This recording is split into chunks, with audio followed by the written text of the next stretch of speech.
Yay! Thank you, thank you. Yay! That was triple plus awesome. You got better than other people got double plus awesome. So you got a triple plus awesome. Thank you very much, John.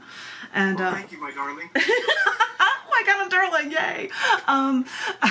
It's my turn to read some poems. When I started up, I read some poems from Down in the Dirt magazine, but now I get to share a couple poems from the most recent issue of cc&d magazine, which is titled Excavation. As I had said, titles of things are based on accepted writing within it, but I happen to have this really cool shot from Rome of, you know, ancient architecture that they were just preserving and putting a building around, and I'm like, that's just the coolest thing. So that had to be a cover for it.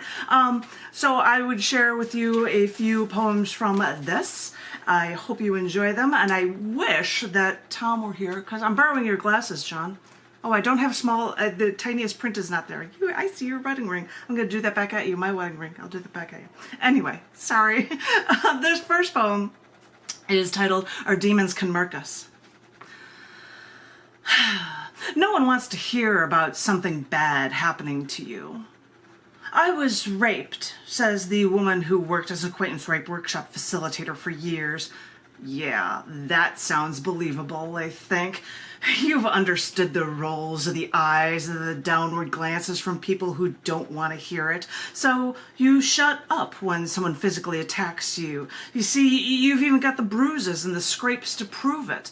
But what does that matter anyway when no one wants to listen? So you carry those attacks with you. You carry it all, the rapes and the beatings and all of the violence, like it's a crutch to help you when you need something to lean on. All I've noticed about you is that you seem to lean a lot on that crutch of yours, that it's now something you feel you need to survive. Isn't it funny how our demons can murk us? So, it's all I can think now.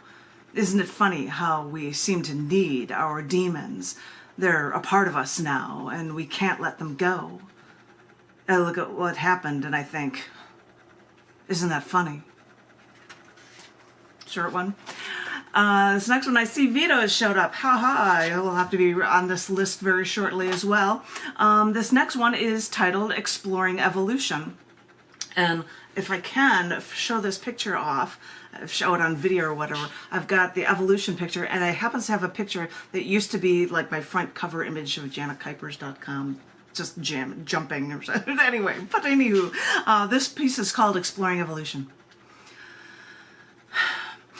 You speak of wanting a melting pot and how everyone should get along. But historically, we moved away from others, made religions, learned new languages, and adapted to different surroundings. Therefore, as time wore on, we all evolved. This made us all different, but when it comes down to evolution, we all came from the same place. So believe me when I say that the world really is a giant melting pot. I've been wrapping my head around this, how I evolved over my life and how the history I know of my roots expanded and evolved with the passage of time. So today, in May, I wrap my head around this, and then I realize that on the 11th, in 1800, the French naturalist Jean-Baptiste Lamarck outlined his theories of evolution in his lecture at the Muséum d'Histoire Naturelle de Paris. But on that day, 20 years later, in 1820, the HMS Beagle was launched that would take Charles Darwin on his famous scientific voyage, which led to him writing his natural selection book on the origin of species. Now, atheists may say that evolution contradicts religion, even though both Darwin and Lamarck believed in gods, and thought religion and evolution can exist together in peace, which is probably like that whole melting pot that you're hoping for, where everyone will all get along together, which really is a splendid idea. It really is a splendid idea if only people could understand that we all came from the same place. Because even though we're all different, it is only because we're all evolving. Evolution 1. And I have to do this one.